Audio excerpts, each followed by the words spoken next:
People, Scarfy Spurs Talk here, back with another one of these weekly live shows, live on YouTube every Monday, 8 p.m. I'm back. I wasn't here last week, so a massive shout out to Jay for hosting. Today, I'm joined by four fabulous guests. Starting with Haz from A View from the South Stand. Haz, how you doing?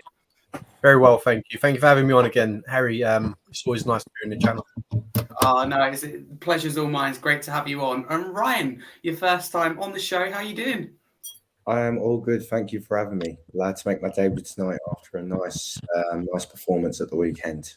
It certainly was a good performance. I'm going to get into it. So it's good to have you on, Ryan. Travis, regular on the show now. How you doing? Good evening. Oh, yes, I am a regular on the show. It's good to see some new faces on here. As I say all the time, Harry, you smash these podcasts every time you do it. So keep up the good work. I thoroughly enjoy them. I thoroughly enjoy interacting with new people and obviously talking about Tottenham. Obviously, we've got positive things to talk about. So, yeah, good to be back on. Oh, great to hear, Travis. Thank you for that. And first time also on the show, United fan getting an opposition's view. Dan, how you doing? Sorry to bring you on. No, pal. It's great. I mean, obviously, when you tweeted before that, 4 Tottenham fans versus 1 United fan, I thought it was some sort of Royal Rumble, something like WWE style or something. So, yeah, I'm glad to be on. Obviously, a bit of sweep for you guys. And obviously, you won quite convincingly, especially in that second half. But, I'm looking forward to talking about the game. Yeah, absolutely. Reminder, if you're new to the channel, don't forget to smash the subscribe button. If you like the stream, leave a like. Get involved in the comments throughout. But your questions for the guys, we'll get through them as soon as possible. And your thoughts on the topics discussed. If you are listening after on any podcast platform, which lots of people like to do, don't forget to give us a follow and a 5-star review. That'd be massively appreciated. So let's get straight into it and start with before the game, focusing on the starting lineup. So starting with you, Haz, what do you make of our starting lineup? Obviously, there was 2 changes. We had Porro coming in for Emerson and Sarr coming in for Skip. What did you make of the team? Yeah, I think the most glaring one in that starting lineup was probably the fact that Porro started ahead of Emerson. That was probably due to the fact that, everyone was under the impression that Emerson was the more solid one out of the 2. And I think the genuine concern was that we'd be exposed on that side with, Porro being more attacking than defensive. And then Sarr coming in for Winks. Obviously, we know how good Sarr can be, but that was, not much of a surprise because I can see that midfield being alternated a few times this season. But those 2, out of the 2, I'd say Porro was the more sort of one that raised eyebrows, should I say. But ultimately he did well. He did well, especially in the second half. I'm sure we'll get into it, but yeah, definitely. It's good to have 2 right backs that could hopefully compete for that spot. Yeah, absolutely. Well said, Haz. Completely agree. Ryan, what do you make of the starting lineup? Obviously, like I said, it has 2 changes. Porro coming in. Were you concerned about Porro defensively? Obviously, there's going to be some sort of worries when it comes to Porro defensively, but I thought going forward, I think that was the main intent of the game, to take the game to United. And although you didn't see it a lot first half with Shaw was very dangerous on the overlaps on the left-hand side. But I felt Porro taking control and pushing forward. Actually, you didn't see a lot of Shaw in the second half. He was constantly more defending rather than him getting forward. And I think that was probably the most of the aim, was to try and keep Shaw as far back as possible, which is why Porro probably started over Emerson, because Porro adds that little bit more quality going forward rather than Emerson. That's really my take on the decision. Otherwise, it was unsurprising with the lineup, really. Yeah, absolutely. It's a good point actually made there, Ryan. So thank you. Travis, what do you make of the lineup? Were you positive? Were you concerned defensively going into it? Because it's quite an attacking lineup. I was very, very happy when I saw that lineup. Obviously, there's always doubt, over Porro playing over Emerson, but I thought Porro played extremely well, and I can now see why Sergio Reguilon isn't getting really much of a look in. I was really happy with the lineup. I thought Sarr was absolutely superb. Obviously, with Bentancur being absent at the moment, he's really kind of taken that step in, and I thought he was absolutely superb. Great attacking football, which is obviously Ange Postecoglou said when he first done his first conference meeting about the club. I've got nothing negative to say about how we played against Man United on Sunday. as I said before, I think we just need at least one more defender. But again, Mickey van der Ven was absolutely sublime. Great attacking football. Nothing really negative to say about it, really. So, yeah. All right, thank you, Travis. And Dan, what did you make of your lineup that Erik ten Hag put out? Obviously, we discussed this, didn't we, on your stream beforehand? He named an unchanged team. Garnacho started over Sancho. What do you make of that? Well, what did I say? What did I say to you, Harry? I turned around and said to you that if Erik ten Hag be stubborn and goes the same team he did against Wolves, then no doubt we'll draw or we'll lose. And I did say 1-1 if Erik ten Hag did choose the same team, but I did say if Sancho was to start or Martial or whoever was fit at the time, then I would have gone for a 2-0 victory for Manchester United. Would have gone the other way, but I wasn't surprised at all, especially in that second half. Man United were the clear better team in the first half, and it kind of came to bite us in the backside. You think back to the Wolves game for us. Obviously, they were the much better team in that game. Manchester United got a lucky 1-0 victory. Yeah. But at the end of the day, I mean, Spurs, they just came out fighting in the second half. They knew to exploit Manchester United through the middle. It was very tough with the battle of Basuma. I think Basuma could have took on our entire midfield by himself. I really rate the guy. I mean, I feel like that maybe Conte might still be in a job if he actually used him last season, because I completely forgot Basuma still played for Spurs before I saw the starting lineup. So I do think Basuma is a very underrated player, and I remember that. If you look at Basuma's season at Brighton before he came to you guys, he definitely had a better breakout season than Caicedo did. So if Caicedo is going for 115 million to Chelsea now, how much did you buy Basuma for? It was like 30, 40 million or something. 25. 35. So there 25. You go. So I believe you've all got a massive bargain with him there. He's a brilliant box to box. He's brilliant defensively.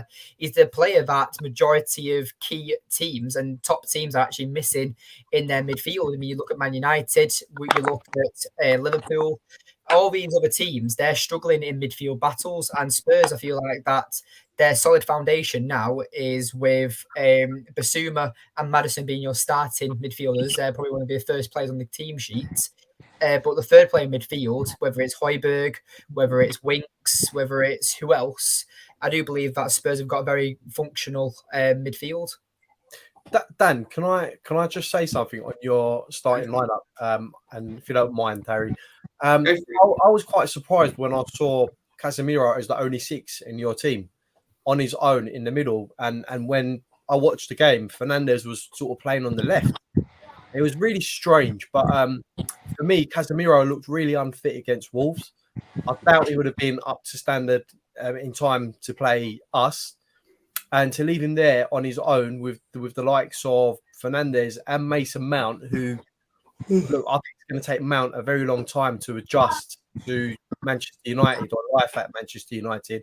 I don't really rate him as a top player, but obviously your manager sees something in him from previously managing him in at Vitesse. But didn't you find that strange that Casemiro was the only one in there, knowing that we would be playing with 3 in midfield? Yeah, this happened against Wolves as well. Manchester United got completely overrun in the midfield. We lost the midfield battle, and that's Manchester United's current issue. We haven't got enough rotation in the midfield. I said on my podcast in my match reaction that Casemiro, Fred, and Fernandes would have been a much more better midfield against Spurs than Mount, Fernandes, and Casemiro. And yes, the sharpness and fitness of the player is a massive worry. I mean, luckily, we do play Nottingham Forest this weekend, so hopefully that's 3 points. It is at Old Trafford, but then the week after we play Arsenal. So Erik ten Hag has literally got less than 2 weeks to get his stuff in order, because if not, it could be another plumbering, because we've already had the 7-up issue with Liverpool. So again, that could definitely happen, because Arsenal right now, they're just relentless, and they will be wanting another title challenge. But when it comes to starting lineup, I wasn't surprised at the same time, because Mason Mount is our priority signing, or our star signing, you could say, of this season. He's been given the number 7 shirt. He brought him for just under £60 million. So clear Erik ten Hag backs him. I like the signing of Mason Mount, but I don't understand it. Our midfield is very unbalanced at the moment, with 2 10s and then a holding 6. That number 8 is key to a formation, in my opinion. And I understand Erik ten Hag wants to play this nice style attacking football, but it won't work in the Premier League. You're going to overrun. The physicality and speed is absolutely relentless, whether you're playing Brighton, Spurs, Liverpool. I could even guarantee you that even Luton will have a decent game against us at the moment with the way we're playing. So I wasn't surprised with the formation because I know how my manager likes to set up his teams. But with us selling Fred as well to Fenerbahce in Turkey, I do believe we do need a natural box-to-box midfielder if we want to get our shape and balance of midfield to get in order. Yeah, okay. Thank you, Dan. Ryan, coming back to you, I want to know, do you think United should have been ahead by half-time with all the chances they had? They obviously had for a big chance through Fernandes that somehow he put over the bar. So do you think United were unlucky not to be in front? Probably not. Probably not. Only the Fernandes chance was the key chance. Didn't really have much else. The Rashford chance early on, but we had a couple of chances. I remember we had the crossbar post twice. So it was quite an even first half, to be honest with you. I don't think one side really dominated the other. United had control for the first 20 minutes, 25 minutes, and then we gradually took a hold of the game, and then we took it on second half, and that's what the difference was. Second half, we were all over them. But no, I don't think United definitely deserve to be definitely leading at half-time. I wouldn't say that. No? Okay, thank you, Ryan. Travis, do you agree with Ryan, or do you think United should have been ahead by half-time? Yeah, massively. I mean, there's always the threat with Man United. I'm just going back to what Ben said about box-to-box defender. I think your box-to-box, midfielder is probably, I would say Christian Eriksen, but I think he's probably getting on a bit now. Sorry to interrupt, but I said last season that Eriksen's a defensive liability. He can't play that sitting defensive playmaker, and he frustrates the life out of me. So that's what I'm saying. I mean, when he was prime at Eriksen We'll take him back. Yeah, when he was at Tottenham, he was a box-to-box midfielder. He was in his prime at Tottenham, but I think he started dying a death a little bit. But yeah, obviously United are always a threat. I think when you see Bruno Fernandes in the starting 11, you're always going to start flapping a little bit. I know I do every time I see him in the starting 11 because on his day, he's an absolute blinding midfielder. He really is. But Tottenham are a second half team. I think it'll be different this year with the way we play. Obviously, the way we played the whole 90 minutes against Man United. It was very. We played near enough exactly the same. Obviously, we had more possession. But I don't want to speak too early. But if we can play football like that all season, bearing in mind we're still waiting for Bentancur to come back, and now Bissouma has hit the road running. The geezer's on fire. I rate him massively, and I think if Caicedo's gone to Chelsea for 115 million and we bought Bissouma for what? Was it 40 million? Did we say? 25. Only 25. To 25 million. What an absolute bargain! The guy he's mustard. Caicedo. I was watching him yesterday. He's not worth 115 million. He's really, really not. But obviously, with the modern day transfer window and prices of players, Declan Rice I can kind of understand. But there must be something in him though, Travis, because Liverpool wanted him as well. They were in a tug of war for him. So I mean, I can't see it, but obviously they see something that we don't in Caicedo. I think it's more the actual potential of Caicedo because he's only early 20s, isn't he? I believe Bissouma's like 26, isn't he? So how much we're paying for potential now? 115 million. That's what the modern game is now. Our potential's worth a lot nowadays. That's what I'm saying. It's criminal what some teams play for players now. I mean, Chelsea has probably spent more than what any team has done in the league, and obviously now they've got Poch. But you watched Chelsea yesterday. They haven't got a clue. They really ain't. They're like Tottenham two seasons ago. Sorry, I'm probably going off track a little bit. I do apologise, guys. Yeah, no worries. But yeah, I've got no doubts. I mean, I think Ange gets our football club. He understands the style of football we want to play, and I think now Harry Kane has gone. I think as much as I'm gutted Harry's gone, I also think he was a bit of a curse in the team because a lot of the players relied on him to score goals. And you can see now he's gone. You can see how, obviously, granted, we've only played 2 games, but you can see the change massively on how we play our football now. we still need another striker. I can't see us relying on Richarlison too long, but who knows? But yeah, I thought the whole 90 minutes against Man United, I thought was absolutely brilliant, and it gave me that excitement to watch Tottenham again. You know, when that excitement wore off, it was so soul destroying because I love that club. You know, we all do. So yeah, I thought it was absolutely outstanding against Man United. Yeah, okay. Yeah, thank you, Travis. Hass, last question about this. So do you think United should have been ahead by half time? Do you thought it was a fairly even game first half? Yeah, I think, look, they had the most clear-cut chance when Fernandes missed that absolute sitter. Let's be honest, if that was West Ham or someone, would have been 1-0 down. Make no odds about that. I just think the first half for me was a little bit pedestrian. Ryan, I know you was at the game, so you'd probably be able to gauge a little bit better than myself, maybe what the atmosphere was like and the tempo of the game. But for me, it just seemed like it was a bit pedestrian at times. We'll sort of revert into a sort of mid-block at times, sort of passing back. And it was a cagey affair from what I saw.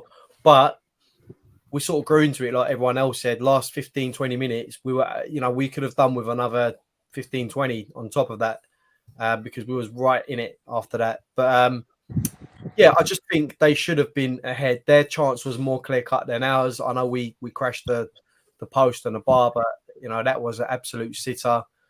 And then, they had 1 second half as well, straight away, soon after we scored. I can't remember who it was now. I think it was Anthony who hit the post.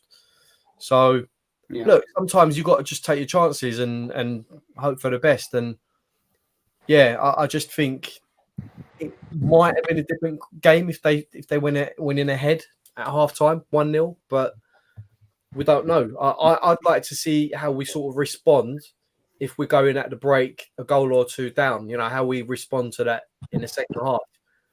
I wouldn't like to see it, but I'd like to see what the response will be like at the same time, if you know what I mean.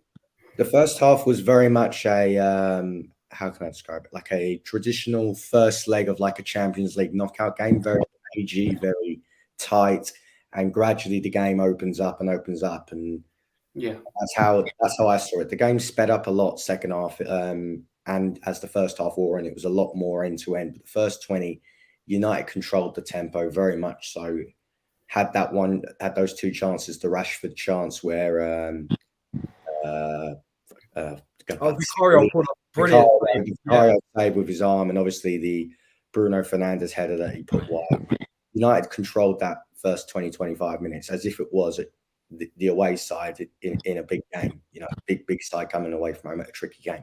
Controlled it, but they couldn't hold on to it. And the atmosphere played a massive part. It was, I've said it, even I'll agree with it. It's the best atmosphere I've been at the new place. It even overtakes the North London derby. Wow, better than the 3-0 against Arsenal. 100%. I'll be honest with you, Ryan. When I was watching it on the TV, even though I was watching it off the TV, I had goosebumps because you lot did not stop. Honestly, the fans did not stop. They were great. I knew the atmosphere was fantastic, but I didn't know that it was better than a North London derby. In my opinion, it was. I always say this. I feel like the reason why the North London derby, sorry for going off topic, Harry. The North London derby atmosphere,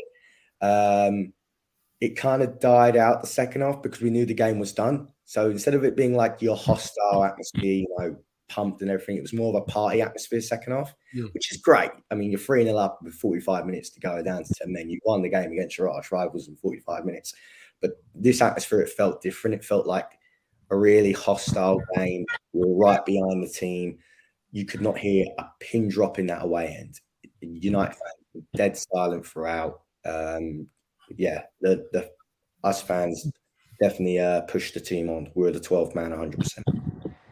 Yeah, okay. Thank you, Ryan. And Dan, do you think that you were unlucky not to be ahead in the first half? Because you did have chances through Rashford, through Anthony, and also through Fernandes just in front of goal. I wouldn't say we're unlucky because I'm a firm believer that you have to take your chances. Man United just weren't at the races in that game. It's clear we still need a number 9. Obviously, Manchester United were linked to Harry Kane and Osimhen at the start of the transfer window, but obviously that's clear to go downhill as the Glazers just ruin each transfer window now. I don't obviously you guys might not know the situation about the Glazers at Man United, and you might think that we come quite spoiled and petulant and stuff, but as a young United fan, I can say, and I can only speak for myself here, that I'm quite privileged to actually say that I haven't seen the glory days of Man United because, I mean, I've only recently just turned 20. So my teenage years of Man United are Moyes, Van Gaal, Mourinho, of Ole Gunnar Solskjaer. Like, it's not been the best ride, let's say that.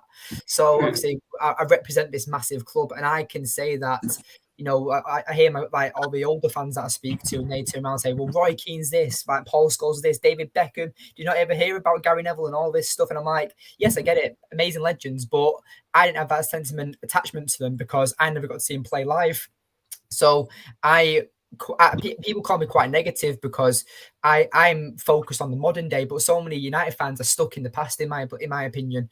But anyway, when it comes to the chances in that game, it's pretty clear for me that United need to just sort the stuff out because Bruno Fernandes, I don't know how we missed that sitter. It was just, I believe that because the way it looked like when it was in play, that he looked offside at first, and I was like, oh, he's offside. But then when the replay shows back, he was clearly onside by about a good 2 to 6 yards, whatever it was. So I don't know why. I don't know if it was just poor heading accuracy or he just completely scuffed it. I really couldn't tell you, but again, United right now, we're in the mud. Rashford playing through the middle clearly doesn't work. I mean, he scored 30 goals for us last season in all competitions, and majority of them were from the left wing. I don't know why we're suiting Garnacho's needs more than Rashford's when Rashford's the more clinical player. I get we're trying to develop and incorporate Garnacho into the team. At the end of the day, I believe that Rashford's a much more important player than Garnacho is. Garnacho is a future player. Rashford's a ready-made player now. So I don't know. That's why I was saying before. I don't know why Sancho didn't start at false 9 because it's clear Rashford just can't play through the middle. Okay, fair enough. Thank you, Dan. So we're going to move on to now both penalty shouts because we have one of both teams. One a potential handball by Romero and the other a potential foul on Romero. So Dan, I'm going to come back to you for this. So starting with our penalty claim, do you think that we should have had a penalty? I think it's a potential foul by Lisandro Martinez on Romero. I don't think it was a penalty personally, but both Argentinians, they're both very aggressive type players. They're both very aggressive when it comes to challenges and stuff that they do both make. So I do believe that it wasn't a penalty, but again, I think it really depends on the referee because I believe that certain referees in the Premier League will give that. So this is where the inconsistent comes into the Premier League, that some games that'd be given and some games it won't be given. So that's where I believe that certain games and certain managers, they need to be a level playing field of this is classed as a penalty, this is classed as a handball, this is classed as a free kick. All these like different things that happen in a football match, it's just way too inconsistent because 1 week it's one rule for one and one rule for another in separate games, and it's just very inconsistent in my opinion. Yeah, no, I completely agree. Keeper coming on to Romero's handball next. So Travis, coming back to you, do you think we should have had a penalty for that potential foul on Romero, or do you not think there's quite enough in it? Listen, the whole VAR and the whole fourth official thing frustrates me more than anything in the Premier League now, because as Dan said, it's not consistent enough. I mean, you look at when we played Liverpool in the Champions League final and Moussa Sissoko gave away a penalty for that handball. Well, that was a ball to hand. In my opinion, people may say differently. Romero, his hand was in an unnatural position. I've seen him given. So it's not consistent enough. And that's what's so frustrating. I mean, I'm not talking from a biased position because yes, I think that Romero was a handball and should have been a penalty to United because he was in an unnatural position. I've seen him given, as I say. but it's not consistent enough, and that's what's so frustrating with the modern day VAR and the modern day. And Travis, do you think we also should have? You said about Romero's handball. Do you think we should have also had a penalty because there was a potential foul by Martinez on Romero? Massively, yes, because he never touched the ball. Penalty all day long. But that's what I'm saying. It's not consistent enough. So obviously, us fans can scream and shout as much as we want, saying penalty, but it's just, I've got no words for the VAR and the fourth officials now, because it's one rule for one and one rule for another. So as far as penalties and decisions go, it's not. Dan's hit the nail on the head. It's not consistent enough, and it has to be. Yeah. No. Okay. Fair enough. Do you think we were unlucky not to have a penalty, or do you think it's just too soft? Yeah. Look. I think our one probably, it was borderline. I don't think there weren't enough there for a penalty for us, I think, and that's fair enough. But I think the Romero one, where they were asking for a penalty, I think it would have been a bit unfair to give that penalty, because if you watch the way Romero defends when he's coming in for a ball, his arm sort of, even when I've played football, the arm sort of comes out when you're going for the ball. Yeah. You can't go in to make a challenge or a tackle with your arms tucked into your side. That for me is unnatural more than anything else. Naturally your arm comes out. I don't know who's played football here, but that's how it is. Your arm comes out. Even when you're taking a free kick, your arm comes out. Watch David Beckham. Watch when he takes free kicks, how his arms come out. So for me, the ref would have probably looked at that and thought, yeah, well, what could he have done in that situation?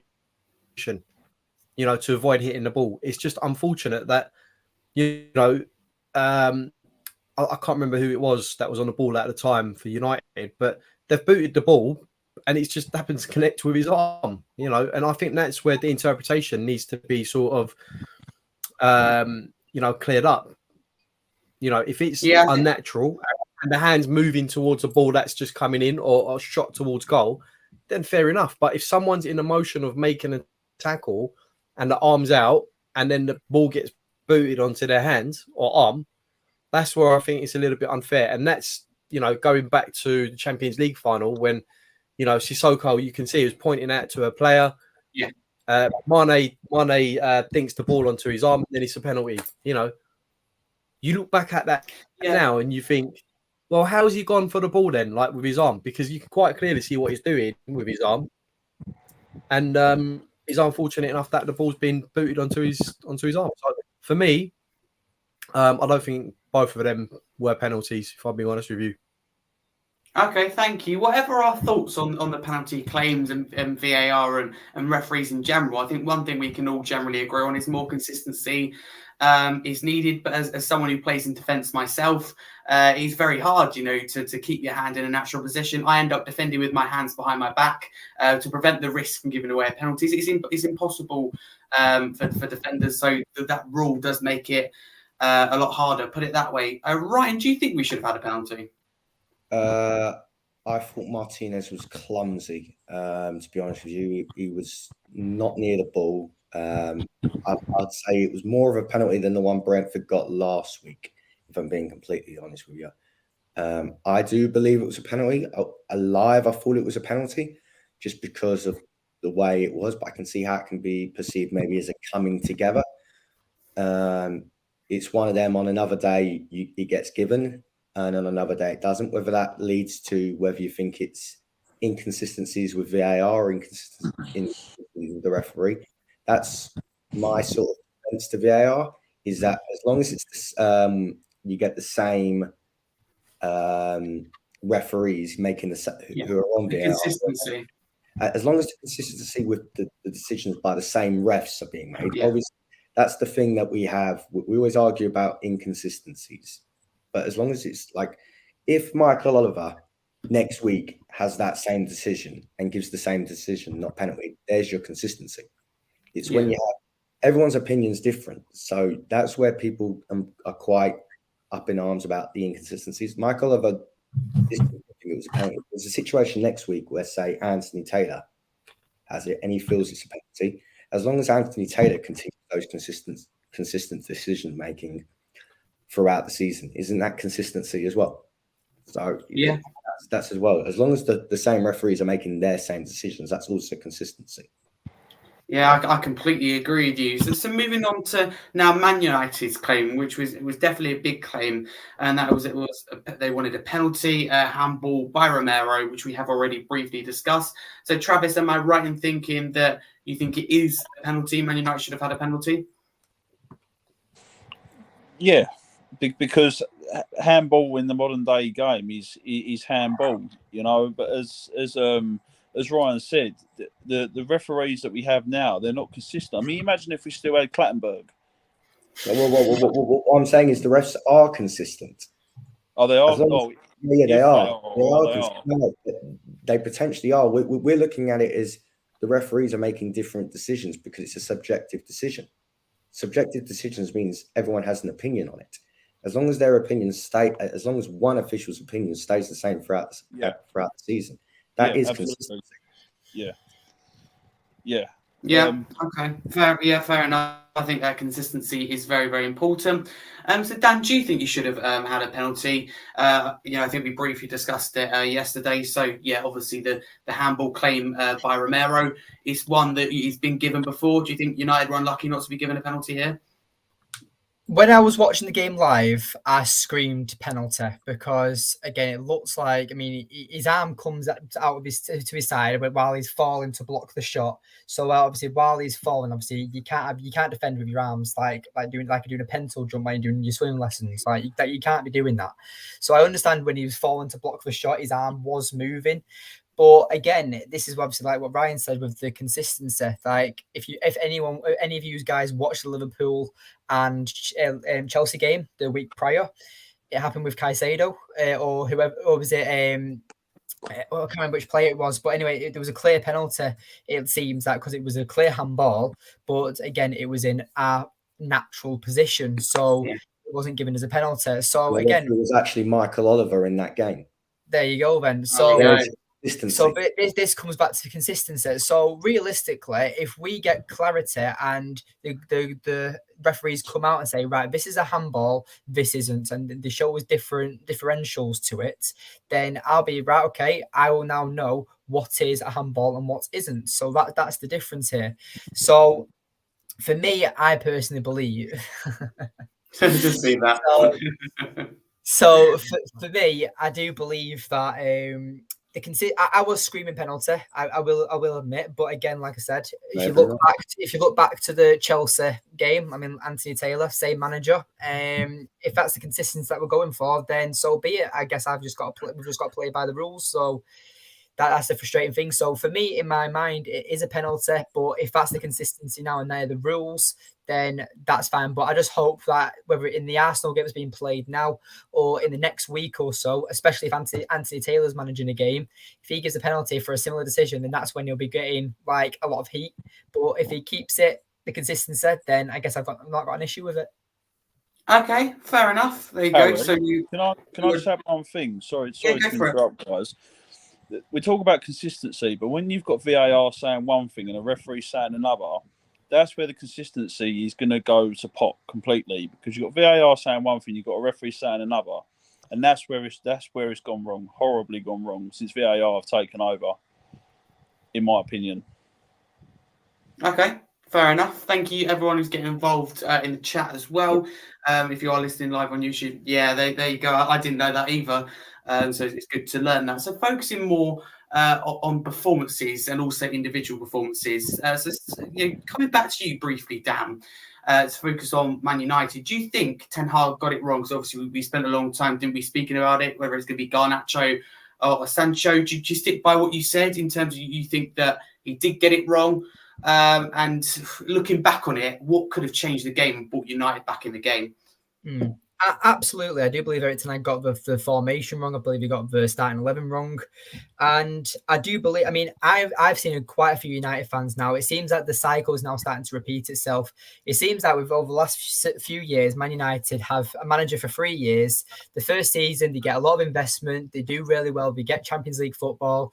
Then the following season, it starts to plummet. We don't get enough signings. We don't actually like upgrade on the season we've just had, and then we finish around 5th or 6th, get Europa League football, and then by halfway through the 3rd season, the manager's sacked. That's happened with Mourinho. It's happened with Ole. It's a repeating cycle.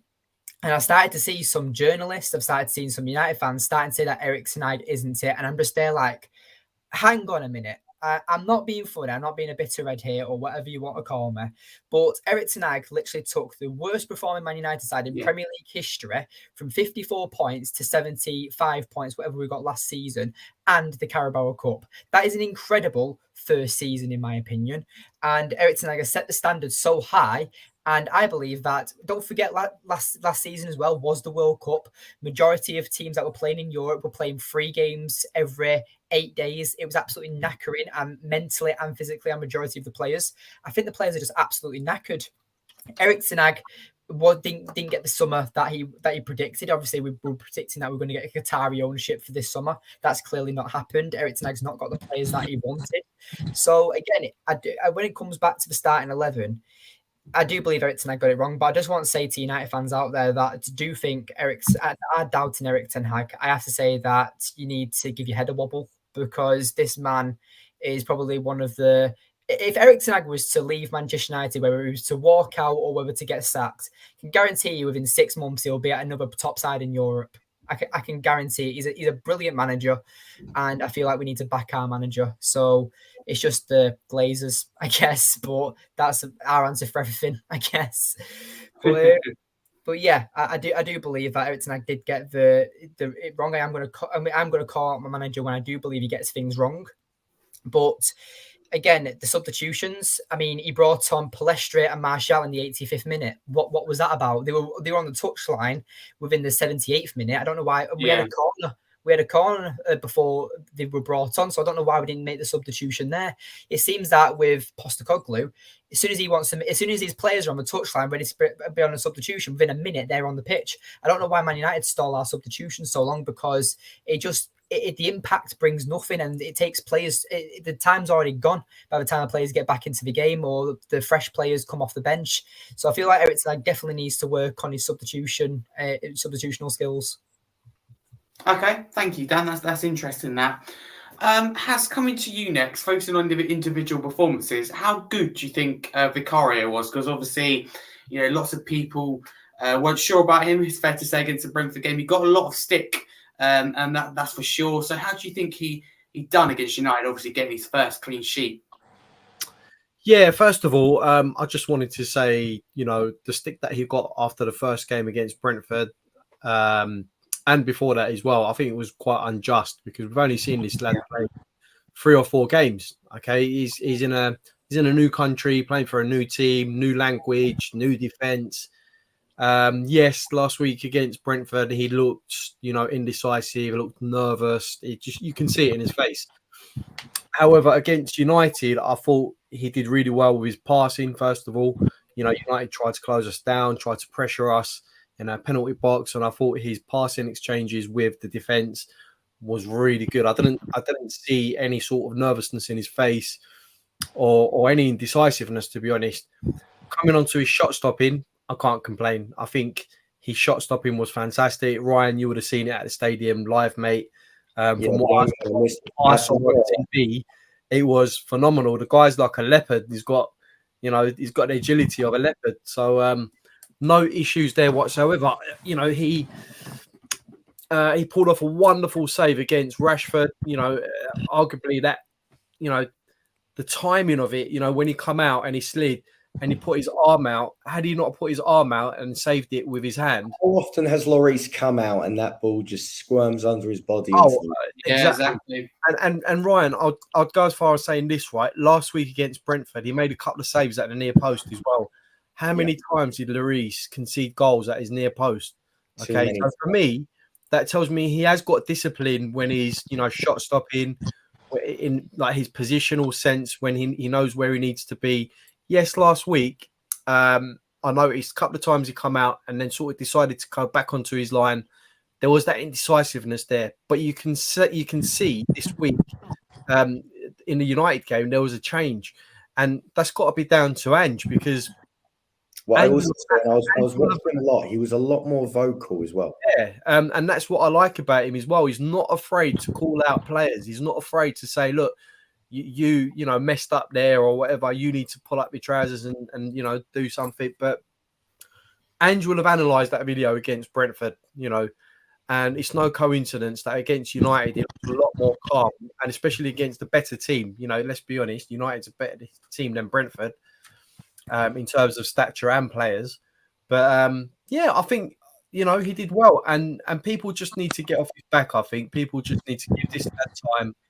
He's 26 years old. Yeah, in goalkeepers, you know, in goalkeeper years, that's relatively young. That is quite young. Goalkeepers can play up to 40. You know, look at Buffon. He's like 75 almost. Slight exaggeration, but you know, he retired at an old age. But yeah, I think he did fantastically well. You know, I'm happy to see that we've got someone who can, you know, who's got that agility that Lloris had, but also that vocal presence as well. You know, commanding his area. Helps when you've got two decent centre backs in front of you as well. Oh, amen, brother, amen. It absolutely does help. But no, I completely agree with you, Haz. Big up to everyone in the comments who's listening live on YouTube. Got a comment here from 1892 Reds TV saying Basuma playing in this Spurs side under Postecoglou is great to see. Absolute beast in midfield and bossed it. Keeper, who I believe is a Man United fan. There you go, as a United fan. I'm not praising a lot of rival players, but Pape Matis Sarr has been fantastic. Another comment from 1892 Reds TV says, I generally think Spurs could be a problem for some teams to play against where they don't have European competitions. For me, they can challenge minimum top 7. I like that comment. I hope that's true. And 1892 Reds TV says, once again, I think Spurs' first 2 games take 4 points. I think you would have taken that. I personally definitely would have taken that. But Travis, coming to you, what do you make of Vicario's performance and the hate he's got since he signed? I think a lot of fans have taken their frustration out on the fact we didn't sign David Raya. And I really wanted David Raya myself. But do you think fans have to recognise that it's not Vicario's fault? Of course it is. Of course it's not his fault. Obviously, we went for the cheaper option. I've got nothing bad to really say about Vicario. I weren't too sure with his first game with Brentford, but I thought he pulled out the bag against United. He's got a lot of, obviously, Hugo Lloris in him. He's a shot stopper, and his athleticism as well. I think he didn't really put a foot wrong in the United game, and he's got a lot of talk as well. You know, I think he knows how he wants his back four.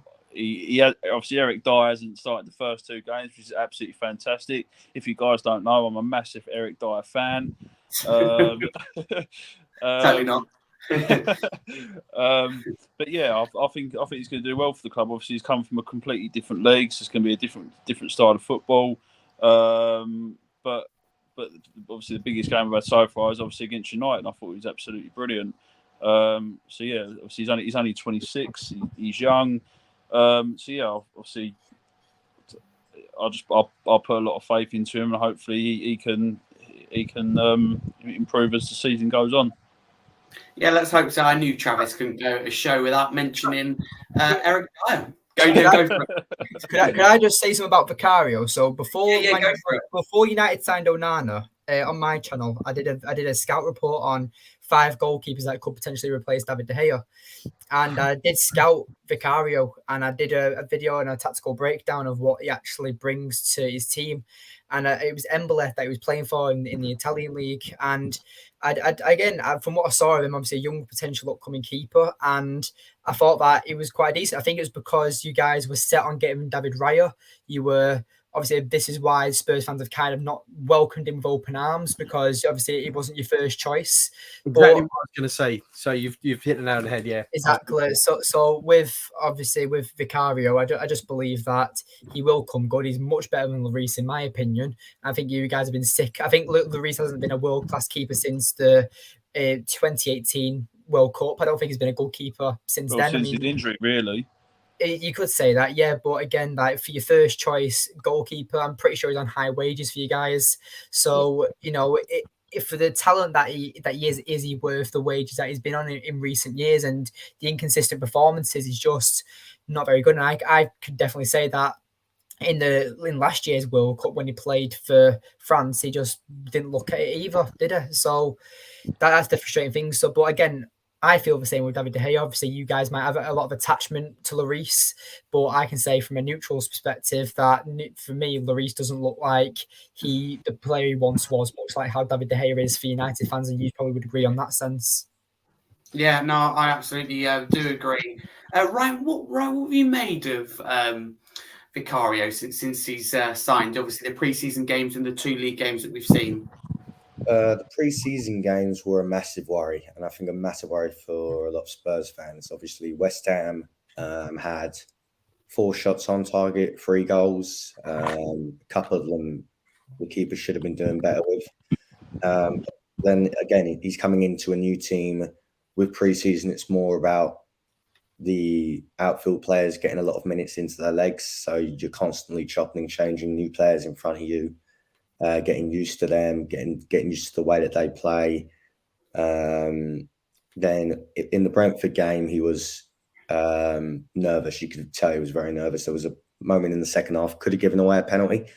If the ref was feeling harsher on a day, probably would have done. I have seen penalties given for that. Saw one last season, actually, Arsenal Man City, where Edison cleared out Saka when he was having a shot. So it could have been different. We could all been looking at it saying cheap option, not first choice again, get him out, get a new keeper in. But yeah, I've always said this: new signings, I will always give 2 years to. You've got to be like you got to allow him to have that first year to bed in, and then expect the second year him to actually kickstart it. Wasn't my first choice as goalkeeper. I'll be openly admitting that. David Raya wasn't even my first choice as goalkeeper. The goalkeeper, I've said on a few other channels, my first goalkeeper choice was Kelleher, the Liverpool backup goalkeeper, because I think he's actually in a similar boat to where Dean Henderson is at Manchester United, ready to take that next step to actually become first choice, but he's got a top class, or was, David De Gea, and now he's got Onana in front of him. He's going to I disagree. I don't think Dean Henderson's a good enough keeper. I really don't. I think he's had a few decent loan spells. He had a decent loan spell for Sheffield United, and everyone thought he was going to be England's number 1, and that didn't work out. And then he's gone on loan to Nottingham Forest. Unfortunately, he did get the injury towards the end of the season. But I just think with his attitude, I believe he's perfectly good to be a number 2 for Man United. But at the end of the day, the arrogance that he's got and the confidence and the ego he's got, he believes that he should be United's number 1. So it depends if you want that from a player that has a certain quality. So would you guys have taken Dean Henderson at Spurs? Oh, good question. He was in my list. Right? I'd listed Kelleher, Henderson, and Jose Sarr. That was my 3 that I wanted at Spurs.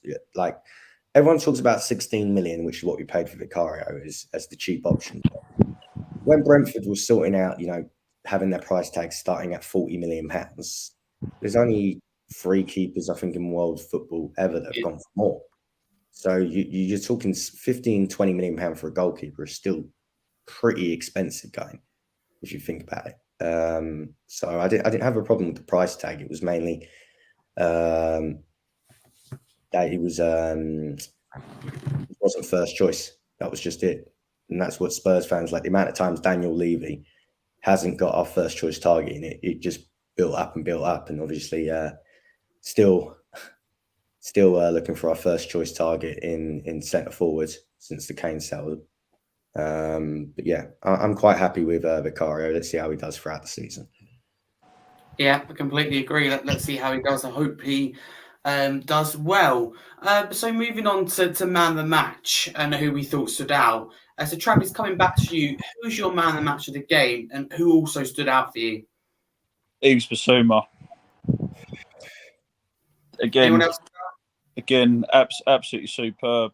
I think since Bentancur has obviously been injured, I think our midfield's completely has stepped up. But yeah, I don't know what's happened to Yves Bissouma, but yeah, the guy is absolutely superb. I dread for the day he gets injured. Yeah, that's the worry. Injuries can be the killer for sure. Ryan, coming back to you, who was your man of the match and who also stood out for you in that game? Pape Sarr was my man of the match. I thought he was absolutely superb throughout. Mirrored the performance in the San Siro. Probably elevated it. If you go to any young children's football school and they say, how do you play the number 8 position or the box-to-box position? You go and show a video of that performance of Pape Sarr. He was faultless throughout. Got his goal, very well deserved goal, very good finish as well. Half volley. Not many people have talked about how difficult that finish actually is when it comes up shin high. It's not an easy finish. Yeah. It's into the roof of the net. 2 defenders and the goalkeeper to beat. So pretty much the only place he scores. Obviously, special mentions. Bissouma, again, superb. Got Sky Sports man of the match. Yeah. Christian Romero was faultless in defence, absolutely faultless. And Edoji defensively. I mean, we were all worried about Edoji as Spurs fans, about him being defensive, how he'd cope defensively at left back. And we were like saying, well, he's great going forward. He didn't show much going forward on Saturday, but defensively, solid as a rock. And I think if we can see a lot more of that, especially as well going forward, we may have, after 5 or 6 years, found a Danny Rose replacement. Okay, fair enough. Thank you, Ryan. The players you mentioned definitely stood out. Who stood out for you in that game? And if you can pick your man of the match. Yeah, for me it was between 2 players for man of the match. That was Yaya Toure, regen Zuma, and Yaya Toure Junior regen Pape Sarr. Because I'm telling you, they're both fantastic players, and I just want to say, right, Yaya Toure was at Tottenham Hotspur until last season, end of last season. I'm sure he watched this game. He would be proud of what he's seen from both of those players, because I know they made plenty of videos last season and they worked together very closely. He would have been proud watching them playing together against Manchester United. But for me, look, Bissouma, for me, just nicks it over Sarr. I know Sarr got the goal, but the way he gets box to box, the defending, the tackles that he puts in, the aerial, he didn't lose an aerial duel against Man United. You know, he carries the ball forward. You know, he shows great tenacity and skill near the penalty box, you know, to link between the forwards. The guy's got it all, let's be honest. It's going to be fantastic.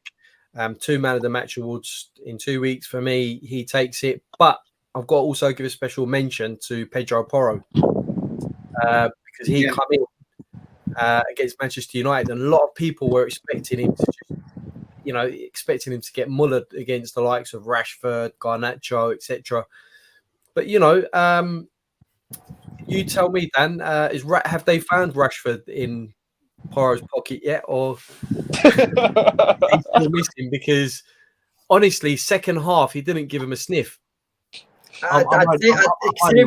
Rashford was playing centrally, so I'd allow it with Garnacho, but Rashford was playing through centre, so he wasn't really being marked by Porro. But yeah, one of our players are missing, that's for sure. I'm not sure which one it is, but definitely one of them is. Yeah, no, I mean there was a few occasions where he got really good position. His positioning was great where Rashford was, and just cut the ball out. You know, he made sure that Rashford wasn't getting on the end of anything.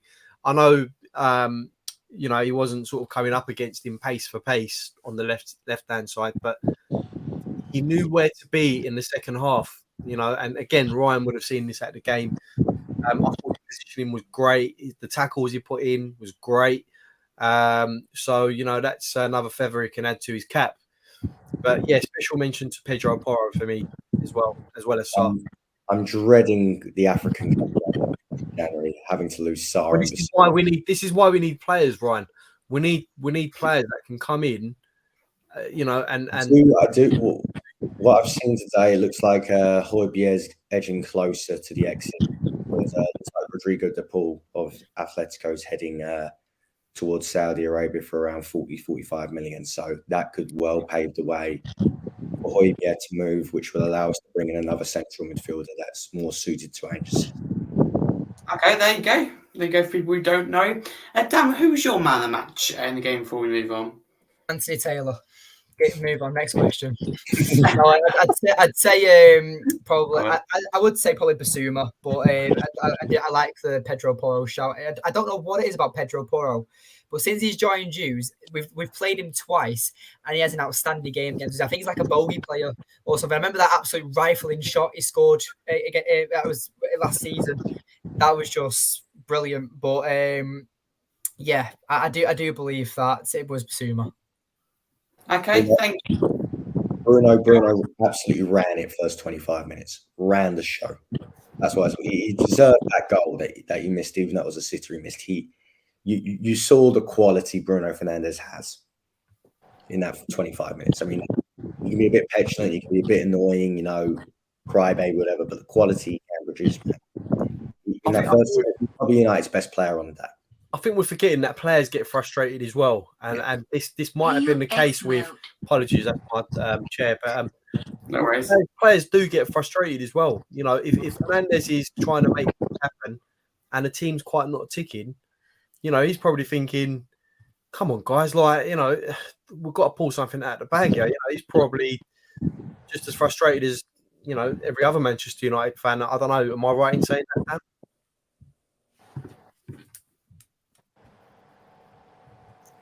Have we lost that? So moving on, I've got a little challenge for you actually. Challenge you to a one-word answer, and that is how many goals you think Richarlison will score this season. Starting with you, Travis, how many goals will Richarlison score? One-word answer, or one number, should I say? 15. 15. Wow, that's bold. League or all comps? Yeah. In all competitions? Yeah, I'm just going to go for the number on his back, 9.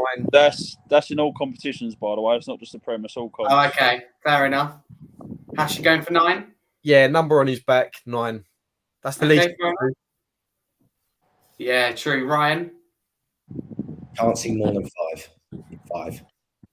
Okay, fair enough. Dan, how many goals do you think Richarlison's getting this season? In all comps, I'd say 6. In 6, wow. So that isn't a lot, put it that way. Before we move on to the questions people put forward for people on the podcast this morning on Twitter, a quick question, because obviously we had the protests by the Tottenham Hotspur Supporters Trust about the increase in match ticket prices. Ryan, I know you were there yourself. Yeah. So what was the turnout like of the protest? And I know the answer to this, but people who don't know, did you support it? Obviously, first of all, we had the in-out protest opposite the club shop between 1 and 2 o'clock. We're not the only ones that are looking for new owners, Dan. We're also hoping to have some Qataris in charge, potentially. If they don't want to do a deal with the Glazers, they can try and do a deal with Daniel Levy if they like. But yeah, it was a small turnout for the in-out one. It was about 50 people. The usual, a few new faces, a few people again saying they'd turn up, but obviously don't get it. Then obviously we packed up and went over to support the trust in their protest, and I'd say altogether of people that were there in support of it rather than just being in and around it, I'd say similar numbers to the Man United protest we had last year, around the 250-300 mark. It was a good turnout. Good chanting. There were Levy out chants, which had nothing to do with us. We publicly stated we were going to join them to support them, to help them out, and that's exactly what it was. You got me, Brian Daigle, JP as well, holding the stop ticket prices, stop exploiting fans banner. So the Levy out chants weren't coming from us. It wasn't led by us. It wasn't led by any of the protest group for ENIC out. It was fans voicing their opinion on what potentially maybe the trust should be protesting about, and it shouldn't just be ticket prices. There was a mix of chants of you won't have any fans left and stuff like that. So overall, the protest went well. I'm not sure if it got the media coverage. Obviously, online it did, but I'm not sure if Sky Sports covered it or anything like that. but yeah, it was a good turnout. It's difficult, obviously, their first protest. So it's difficult to gauge how this will pan in the future if they do more, which they said they do plan if the club don't reverse their decision. So I'd like to see how the trust go forward in terms of what they have planned next. Yeah, absolutely, and well said, Ryan. And thank you for confirming a couple of things as well. It's very helpful. Has, what do you make about the Tottenham Hotspur Trust, what they're standing for with the Stop Exploiting Loyalty and the increase in matchday ticket price, standing against it? Do you support the protest, and what do you make of obviously what you saw online with the turnout? Yeah, no, look, I absolutely support the protest. I think it's necessary because, listen, I said this a few weeks ago, you know, with the ticket prices and everything else, that it's not just the ticket prices, let's be honest, right? It's the so-called match day experience, okay? I'd like to imagine I've got a decent enough job, but even I can't go to the stadium and afford a full day out and buy drinks and food and merchandise and whatever. You know, it's just ridiculous. So what they've done is they've priced out the average folk who would usually go to the game every now and then, you know, bring their kids, grandson, whatever. So they priced out everyone that, you know, are sort of on the breadline and only catering for people, you know, who've got a bit of money in their pocket, let's be honest. And the ones that are already there, like season ticket holders, are also like yourself, Ryan, and everyone else, are also having to pay the price because it's not cheap going to a game of football. You know, I took my son last season and a couple of occasions and spent upwards of 150 quid, you know, to get there, the petrol, the food. You know, kids want things at the end of the day. He sees a night shop. Oh, can I get this? Can I get this? You know, you end up spending money.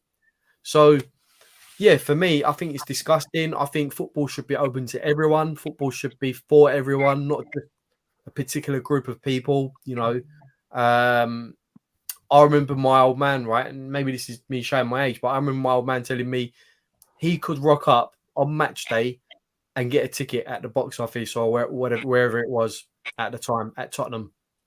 And it was not a problem at all. People can just turn up, get a ticket, go to the game, job done.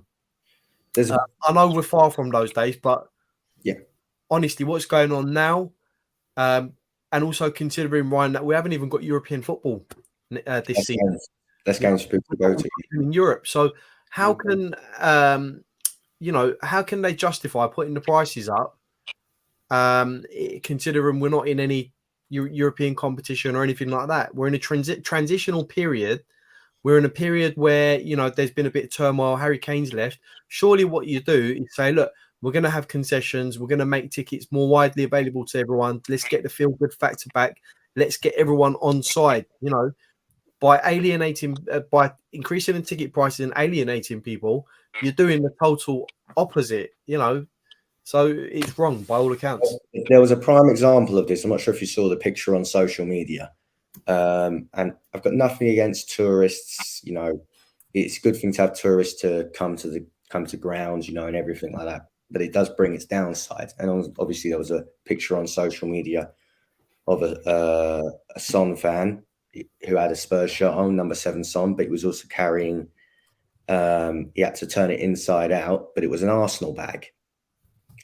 I'm not sure if you saw it on social media. No, I didn't see that. No. And that's where it's come to, where you've got people that would Daniel Levy would rather have those types of fans, the day trippers, the ones that don't see the stadium, that have just seen the stadium for the first time, or tourists that want to see this big shiny stadium, watch a bit of football, spend as much money in there as possible because it's filling his pockets at the end of the day. He'd rather have that. I'm sure the Glazers are the same.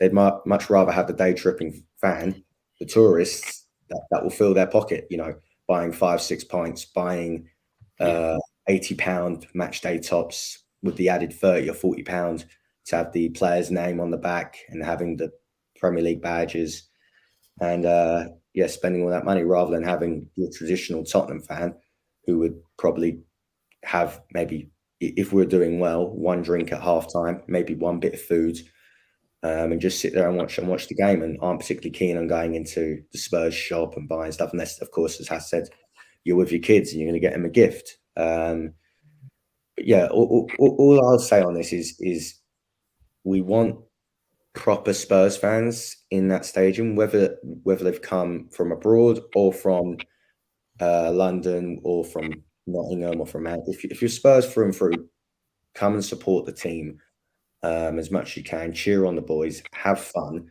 but don't fund the regime. Well, that is the thing. Travis, before we move on from the whole topic of this, yes, obviously, like you said, we had that planned protest from Tottenham Hotspur Supporters Trust, which went ahead as planned. Do you support that and what they stand for with the protest and their stance against the increase in match ticket prices? Absolutely, I'm all for it. And what Ryan has said there have absolutely hit the nail on the head. Solid 10 out of 10 for what you both said there. I think it's absolutely despicable putting these prices up on tickets. Look, the way I look at it is Daniel Levy is a businessman. Yeah, he does not care what goes on that football pitch. There's so many tourists in London, and there's people that want to come to this big new shiny new stadium, want to do the Skywalk, want to do the stadium tour.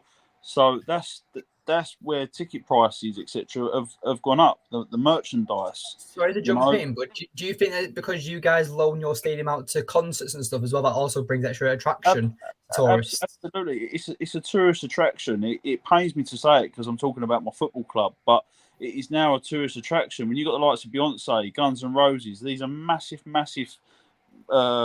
bands, singers, whatever you want to call them, that tickets are going for stupid prices.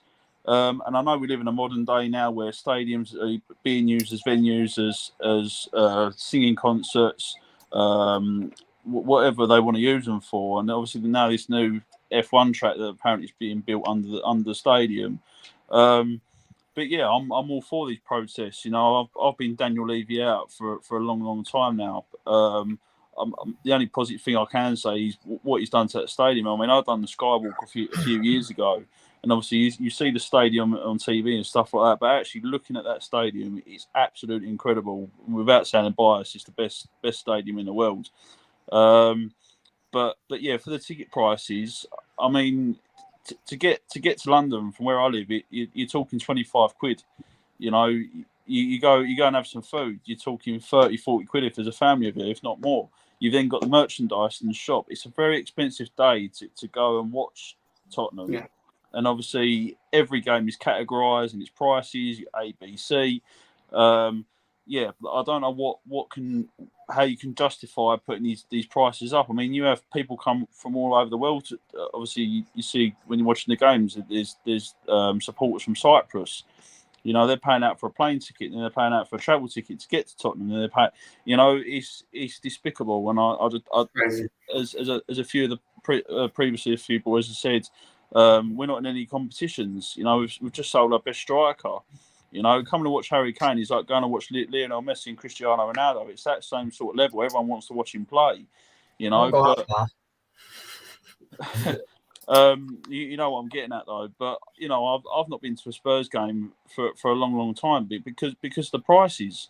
You know, it's criminal for what they charge for one ticket now, and you're not even guaranteed to get a decent seat either. You know, and as for the corporate events, it's even more. You know, if you're lucky enough to have a season ticket and have a box, then brilliant. But I think the prices are just way off and very, very unfair for people in this day and age with the price of living and stuff going up. I don't know how they generally think people can afford it. I think it's wrong. Yeah, I completely agree, and well said, all of you. I completely agree with all the points. I think the club have made a massive mistake, and what I will say, it's never too late to U-turn, but they need to get on with it. Season's obviously underway. The price is just wrong, not only Tottenham but football in general. But moving on to the people who put questions forward for the podcast on Twitter this morning, thank you. Going to get through them now. So how it works for people who don't know, new to the show, guests and people watching live, we go down one by one and ask individual questions that people have put forward. So starting with you, Has. Question here from Barney saying, would your lineup for the Bournemouth game be unchanged? It's been a very solid start for Postecoglou. Yeah, I would be more inclined to keep it as it is, with the exception of maybe Pedro Porro, simply because I think Emerson would be more useful against the aerial balls or the aerial threat that Bournemouth will present to us. They've got some, really tall players in their team. I think Porro, yes, he's good. He's been good against United, but I just think aerially, I think Emerson can help out in that sort of back line. I think if we had to look at one of the weakest areas in the team, I think it's aerially in the defence, and I think the more solidity we've got in that area, the better. So I think that's the only change I would make. I would keep Richarlison in again. We have to look at the end of the day. We've paid £60 million for this guy. I'm not saying I'm his biggest fan. I think he needs to do better, but he has been playing in Harry Kane's shadow like all season last year. Now the spotlight is on him. Yes, there's going to be nerves there. There's going to be that pressure to sort of fill those shoes. He's never going to feel it, but he's going to have to do something. So for me, Ryan, you said you give players 2 years to judge them.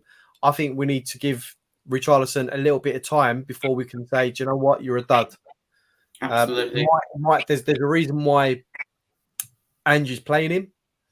Some people might say, yeah, but we've got no other options. But look, I think we just need to stick with him for another few games, and hopefully once he gets that goal, I'm hoping, just like any other player, that habit will sort of come naturally of getting on the end of things. But yeah, I wouldn't change it apart from Emerson.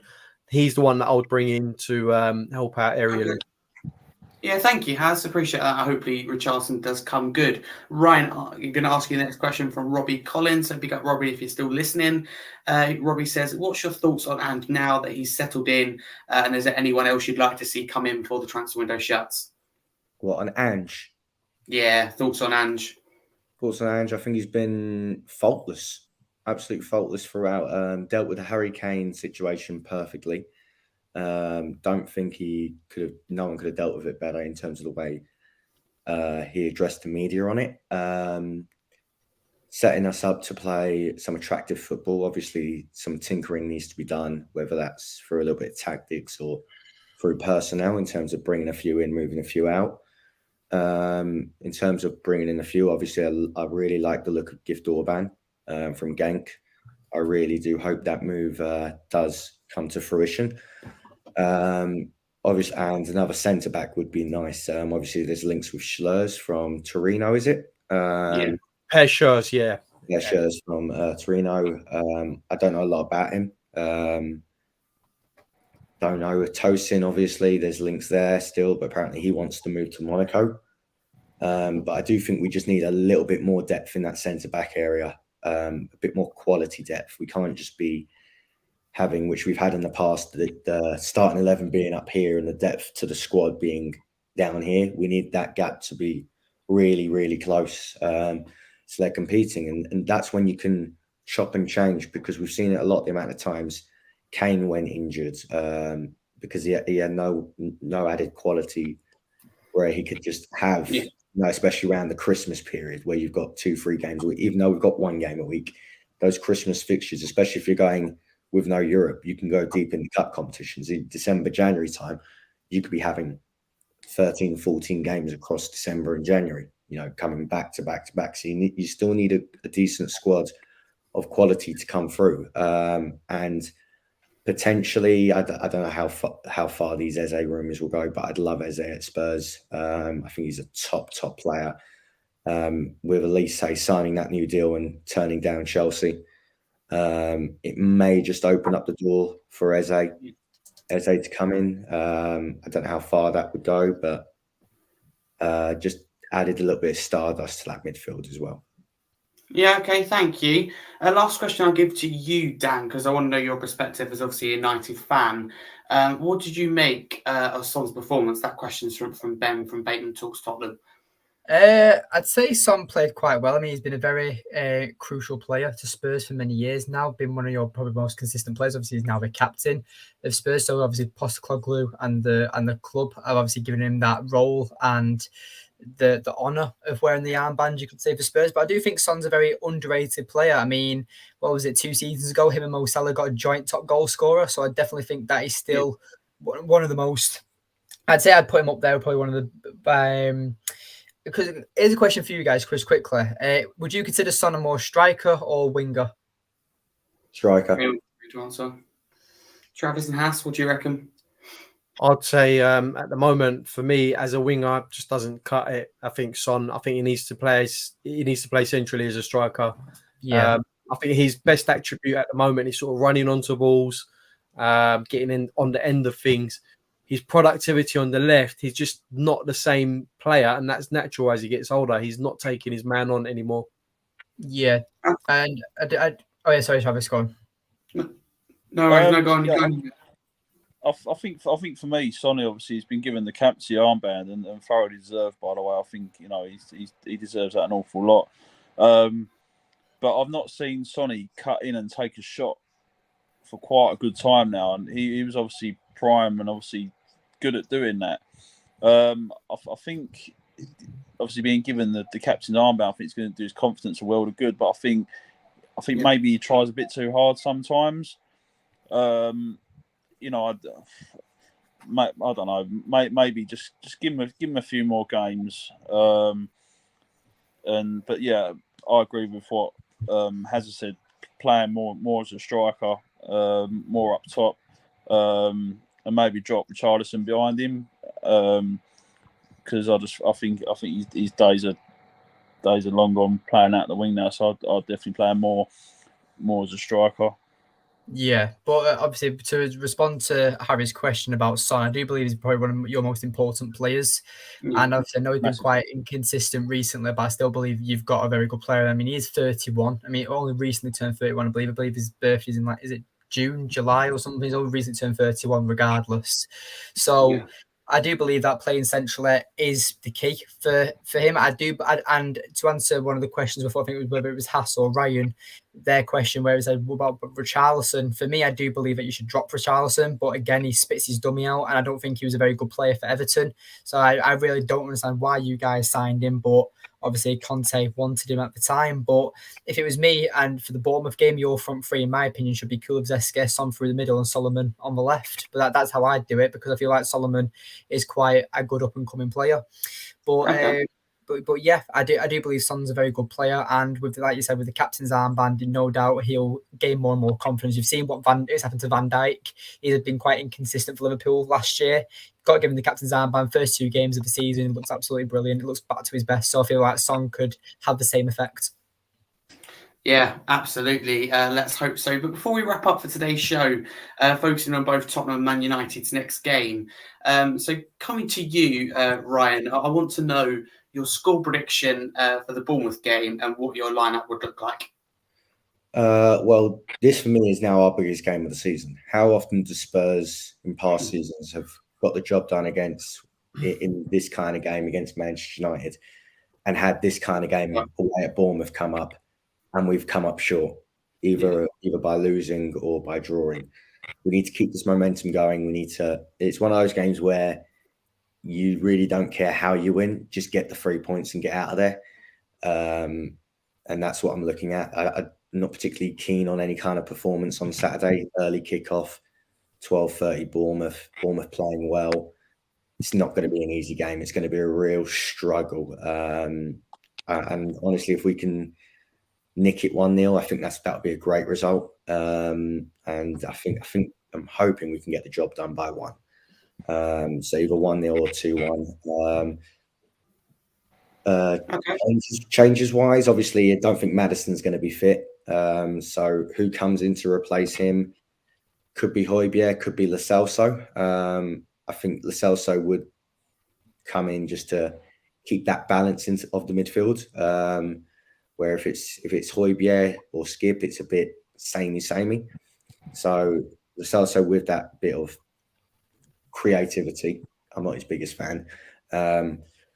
can maybe open up the doors a bit. I would also drop Richarlison and I would start Solomon. He looked Okay. a real bright spark when he came on for those final, say 10 minutes, probably about 20 minutes, because there was 9 added on. But he looked really up for it, showed a good change of pace, bit of skill. I wouldn't change that back four because I think Bournemouth will sit back, expect us to come onto them. So I think having Porro and Edoji, I would stick with that. But yeah, I think the only 2 changes you might see is Richarlison, although I do think Ange will stick with Richarlison. He'll stick with that front three because you've got to give it time as well to gel as well. So it's one of them where it comes with a bit of balance, how long do you leave them to get it right before you start making changes. But the 2 changes I'd make is Richie comes out and Solomon comes off the left or right, in whichever way you want to play Kulu and Solomon, and Son through the middle. And obviously I'd have Lo Celso come in for the injured Maddison.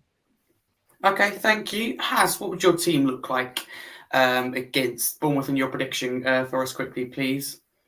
Yeah, just quickly, like I said, I would probably swap out Porro. I know Porro played fantastically well, and I do want to see him play again, but Emerson, just to add that bit of height, win some aerial balls.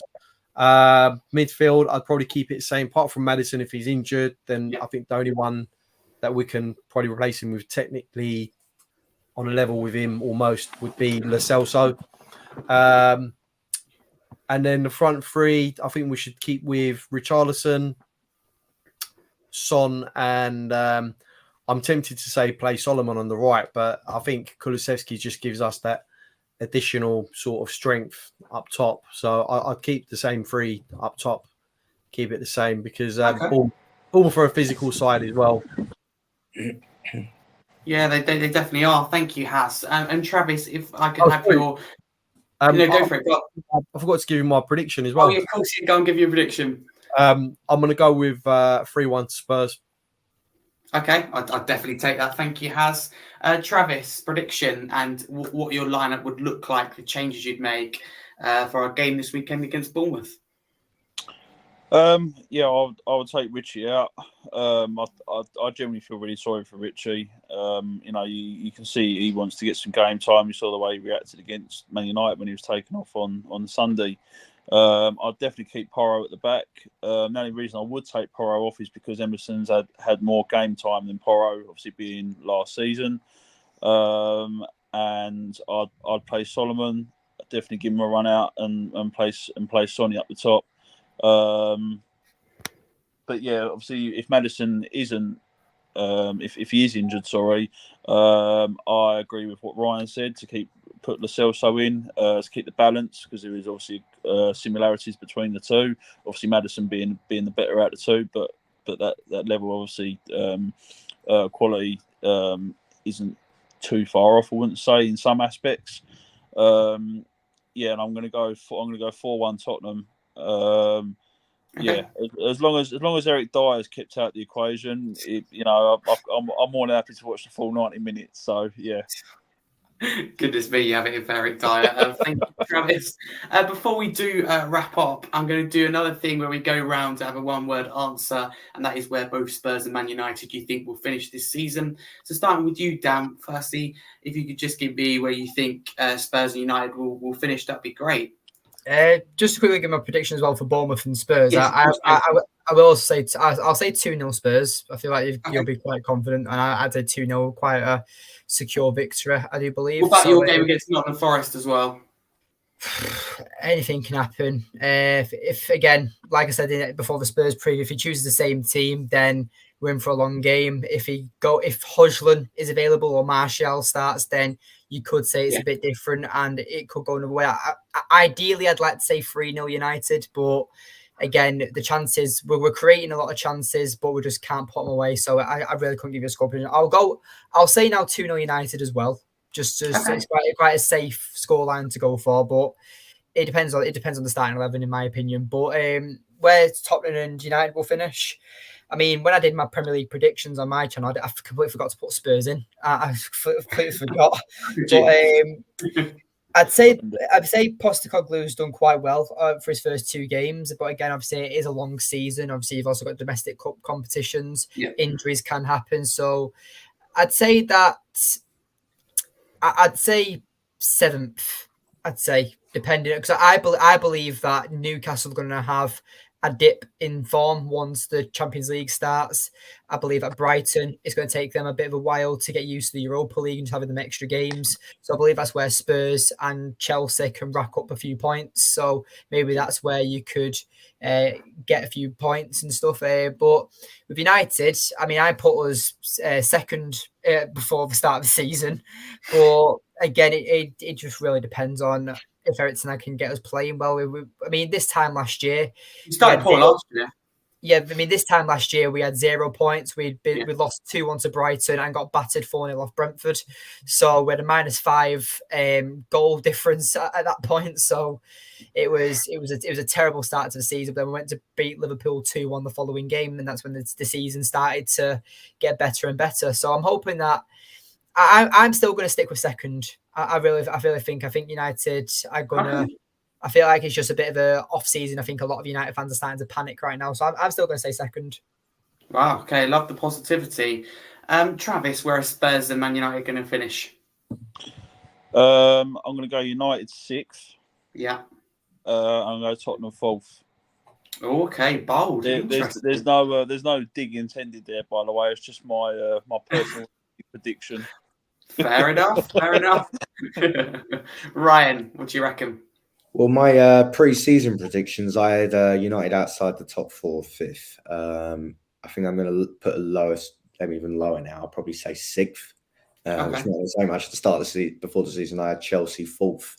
So yeah, I did. It doesn't look like they're going to be getting full fun. It all depends on the signings. Look, we've still got 10 days left of the window. If we can get a striker in and another centre back, I think we can get 4th. If not, top 6 is the max we can get. Top 6. I don't see because Romero, we're one injury away in the defence from having Sanchez or Dyer back in there, and we don't want that because we've seen it all before. And we're still lacking the goal threat. If you look off 4 goals this season have been an own goal, right back scoring, a centre back scoring, and a CDM scoring. So still, we're 2 games in. Usually, you'd say at least one of your attacking players would have scored. That's yet to happen. So that's the big worry for me at the moment. If we can't score, you can't win games. Yeah, absolutely. Last but not least, has your predictions of Spurs and United this season? Yeah, I'm going to go opposite to what Travis said, if I'm being honest with you. First of all, Travis, I appreciate your optimism, honestly. I'm going to say 6th for Tottenham and 4th for Manchester United. I think there's going to be other clubs up there, the likes of Liverpool, Newcastle, possibly. I fancy Brighton to be knocking on the door for that top 4 this season. I'm putting my neck out there, but I really do. I think they play great football, but I think they'll stay in the top 6 easily. Sorry? I think they'll stay in the top 6 easily. Without a shadow of doubt. But I would say, for us, 6th or 7th, I'm hoping 6th. I'll go with that. And 4th for United, you'll make Champions League. I think top 5 make Champions League. And if I was a betting man, and I do every now and then, I would put some money on Brighton to finish 5th and get into that Champions League spot. Okay, interesting. Love the predictions. So that is it for today's show. It's a long one, but it's been a good one. Thank you for everyone in the chat for tuning in. Thank you all people who put their questions forward this morning. Thank you all for listening after, if you did, on any podcast platform. And thank you to all our wonderful guests. Let's start with you, Haz. Thank you for coming on once again. Where can people find you for people who don't know?